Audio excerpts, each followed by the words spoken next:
Sveiki, buvau užsiėmęs kurį laiką nesimatėm ir prie žaislų daugiau, prie tankų ir žaidimų nebedirbau. Susiradau naują žaislą, tai dabar mano žaislas yra jobs.mangirdas.com ir čia galima ieškoti darbą.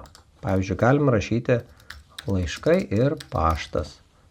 Ir va gaunam darbo skelbimus. Arba galima rašyti produkto vadovas. Arba darbas lauke. Va. Tai čia yra jai paieška, kaip jinai veikia, kiekvienam skelbimui paskaičiuojamas tas vadinamas vektorius, daug skaičiukų, kurie atitinka tą skelbimą. Aš paskaičiuoju tą patį vektorių tam, ką čia parašai, čia galima daug daugiau teksto prirašyti, kokio konkrečiai darbo nori. Ir lyginu tos vektorius, kurie labiausiai tinka, tuos dedu viršui. Toli gražu netobula, nes vis tiek tu skelbimus gauni labiausiai tuos, kur tu kuo tiksliau pataikai žodžius.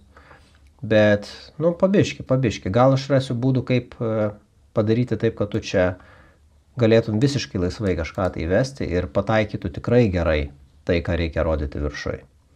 Tai va, toks naujas hobis.